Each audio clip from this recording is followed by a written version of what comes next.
यार खान और आप देख रहे हैं मेरा यूट्यूब चैनल। नाज़रीन, आपको पता है कि वर्ल्ड कप स्टार्ट हो चुका है। पाकिस्तान और इंग्लैंड की आपस में जो इस वक्त लड़ाई है, दो मुल्कों की आपस में लड़ाई शुरू हो चुकी है। कोई इंग्लैंड के लिए दुआ कर रहा है, कोई पाकिस्तान के लिए दुआ कर रहा है। मैं पाकिस्तानी हूँ तो मैं पाकिस्तान के लिए दुआ करूँगा कि पाकिस्तान जीते। मैं कुछ एनालिसिस आपके सामने रखने वाला हूँ, बहुत ही अहम एनालिसिस हैं।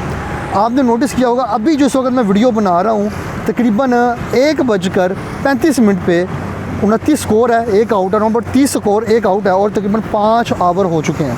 आउट कौन हुआ है? आउट हो चुके हैं रिजवान, जिसके बारे में इंडिया में प्रोपेगेंडा किया जा रहा था कि ये ऐसे कर रहे हैं, वैसे कर रहे हैं। जो लोग ग्राउंडों के अंदर सजदे करते हैं और अपने दीन को प्रमोट कर रहे हैं, इनको इनके जीतने के पीछे इनके दीन का हाथ है और पता नहीं क्या क्या बातें हो रही थी। तो इस बारे में आपका क्या ख्याल है? कमेंट बॉक्स में भी राय का इज़हार करें। लेकिन पाकिस्तान आज जीतेगा या नहीं, प्रोबेबिलिटी कितनी है? अभी तक पाकिस्तान के जीतने की जो प्रोबेबिलिटी है वो प्रीवियस एक्सपीरियंस के मुताबिक सिर्फ 33% है और इंग्लैंड के जीतने की प्रोबेबिलिटी 67% है। लेकिन यहाँ पे आपने एक चीज़ ज़हन में रखनी है, इस वक्त हमारे जो तकरीबन कप्तान है बाबर आजम साहब, वो बैटिंग कर रहे हैं और हारिस बैटिंग कर रहे हैं। 13 बॉलों पे इस वक्त तकरीबन 11 स्कोर बना चुके हैं और बॉलिंग के अंदर ओकेस और कुरान जो है वो इस वक्त अपनी जो है सर्विसेज दे रहे हैं। हम आपको सारी लेटेस्ट अपडेट से आगाह करते रहेंगे।